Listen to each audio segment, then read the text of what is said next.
ready to take your packaged food business to the next level, and you are thinking it's time to get your labels pre-printed and professionally done, and wondering what it is you need to consider before you order those 10,000 labels. For the best packaged food advice, subscribe to this channel, click on the bell below to be notified every time I release a new video all about starting and growing a profitable packaged food business. So when you're just starting out in your business, typically a lot of people start at a farmer's market or other direct-to-consumer places. So I honestly recommend that you start with Avery labels or labels that you can print on. I do recommend that you get them printed at an office store, just because it's going to be a lot better quality than your home printer, but in a pinch that always works. But when you are ready to go into a grocery store setting or go into retail of any kind, it's super important that your label speaks for that product. And so having a high quality, professionally printed label is definitely something that you are going to need to consider and to spend that money as you scale up. But when you do go into a retail situation, you're selling wholesale into grocery stores or specialty stores, the Avery label is not gonna cut it, it's gotta go. And so you need a label that's going to represent your product and help your product leap off of the shelf. So you are going to need to switch to a professionally printed label. You don't want to miss this entire video. I'm actually recapping an interview that I did with Courtney of Leapin Lizard Labels. And they're local here where I live, but they work with clients all across the country. So I highly recommend them, but whatever label company you choose, you don't want to miss these 4 things that Courtney talks about when you move to professionally printed labels. So I'm going to recap those here in this video. Hi, I'm Sari Kimbell. I'm the founder of Food Business Success, and I have worked with hundreds of packaged food and drink producers, helping them to start and grow profitable food businesses. Whether that dream is to be at farmers markets or to be on the store shelves of major retailers. I would love for you to leave me a comment below and let me know what it is that you make. And please subscribe to this channel and like it as well. It helps me a ton as I grow the Food Business Success channel. Okay, so I actually offer a monthly coaching program through Food Business Success.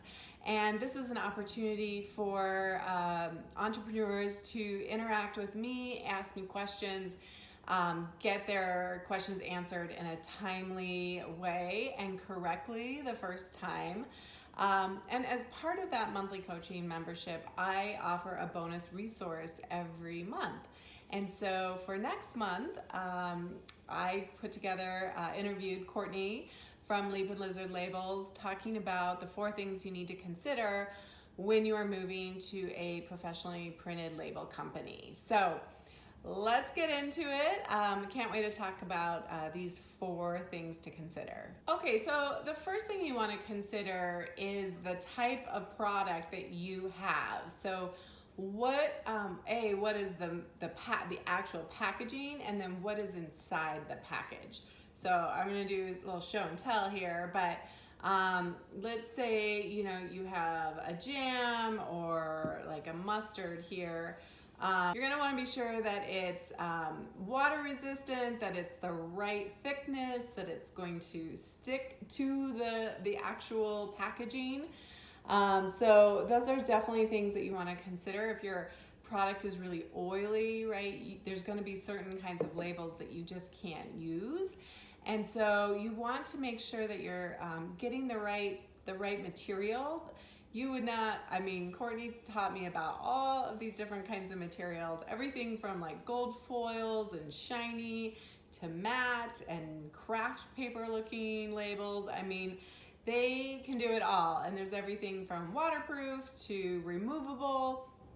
So you just want to be able to talk with a label company and ask them these questions so that you find a label that's going to be right for your product.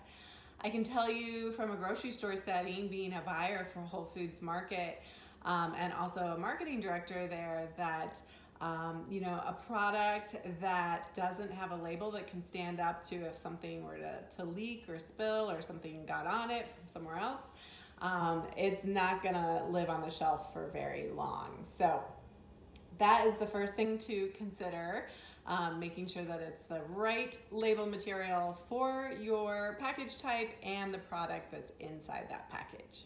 So Courtney said that the second thing to really consider where she sees mistakes happen is incorrect sizing. So someone will basically say, hey, I have a 30 milliliter dropper bottle.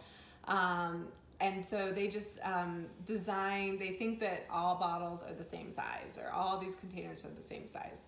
So you want to be sure that you really measure your product, the packaging accurately, because whether it has rounded corners or things like that, like she mentioned, like with this product, it has these rounded corners, and so those need to be taken into consideration when you are designing the label, and to make sure that it's going to fit exactly how you want to and not have overlap or wrinkles, not be too short or overlap on the back. So what I love about what they're doing is you can send them your packaging and they will measure it for you to make sure, or work with a great designer who can really measure that accurately. The last thing you want to do is just make assumptions that you have the right size, send them off, and then spend the money and have labels that really aren't up to par for going onto grocery store shelves. So the third consideration that Courtney and I talked about was really getting to know your label company. You need a lot of partners when you are going into the packaged food industry.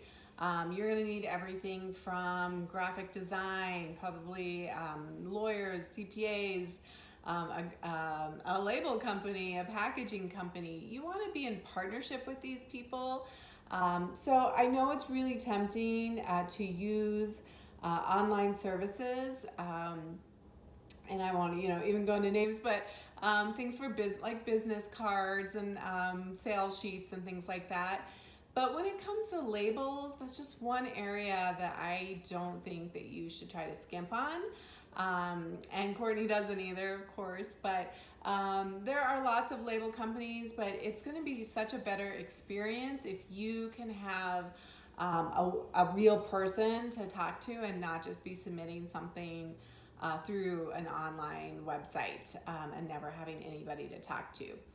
A couple of examples that she had, where people think that they're going to save money and then in the long run they maybe don't, is that, for instance, they do free proof runs. So you can actually like physically hold your label and put it on your product in the exact material that you wanted, and they do those for free. There's no setup fees in their company, and so you can run as many of the same size of label all bundled together, and you get those price breaks when the more labels that you print, but it's not like they're going to charge you a setup fee for every single label, every variety of your product. So look for things like that are actually going to save you money. Sometimes you get nickeled and dimed. It seems really cheap on the front end, but then you get nickeled and dimed for these little things. So really research your label company, read the reviews, and ultimately, if something does go wrong, it's so great to have somebody that you can talk to in person, and they want to fix it because they really care about their reputation.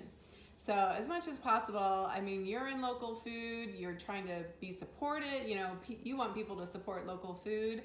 I always recommend supporting as local as possible, and certainly a people-centered business. So check out your label company and make sure that they fit your standards and your needs, and don't nickel and dime you on the back end. And be sure to check out, I have some other videos all about labeling and packaging. So be sure to check out my other videos on this channel at Food Business Success. And lastly, the fourth consideration that we talked about is knowing your rules and regulations, especially around food and beverage. Do not assume that you have an FDA compliant label. I highly, highly recommend having someone like myself. I do FDA label checks and reviews, or there are lots of other companies that do that. But it literally can be a $10,000 fine if you are out of compliance and the FDA goes in and finds your product. I've seen thousands of labels thrown in the trash. Courtney has horror stories, right? You don't want to try to save a buck up front by not getting them reviewed and then have to throw them all away and start over when you realize that they're not compliant. So I actually just had that situation with a client, and we had to do an emergency rush to be able to get her product submitted into a grocery store on time. And that was really stressful. So don't do that. Get them reviewed ahead of time. I can tell you from experience, I can find at least 2 mistakes with every label out there. Generally, like, I can just pick a product up off of the shelf and there's something wrong with it. So get your label reviewed, and especially with the new nutrition facts panel, the new layouts and things coming, there are very new strict rules around that, and so you want to be sure that you are doing that correctly as well. So now is a great time to get that label reviewed. And if you're interested in me reviewing your label, you can go to foodbizsuccess.com and you can purchase a label review package. Super worth it. Do not go and print 5,000 labels without getting your label reviewed. So those are the 4 things that we went over in the interview that I had with Courtney, which you can go in depth through my monthly membership program on Food Business Success. But that'll at least give you some things to think about, right? It's about your making sure that your label is the correct label material, and it's gonna work for the product inside of the packaging. It's about making sure your sizing is correct. It's knowing your label company and what kinds of that customer service are you going to get or not get. And then making sure that your labels are FDA compliant, because a label company is not a compliance agency. They will just print whatever you send them. Are you ready to start that packaged food or drink business? I really hope so, and I want you to pick up my free business checklist below that will help you avoid the pitfalls that I see so many entrepreneurs make when they start their business. What other questions do you have about starting a packaged food business? I love to make videos where I answer specific questions that come up. So don't be shy and let me know what other videos I can make all about starting and growing a profitable food business. And again, if you want to join a community of like-minded entrepreneurs and get the food business expertise that you need to keep your business moving forward, I want to invite you to join my monthly membership coaching program. You can grab that at foodbizsuccess.com.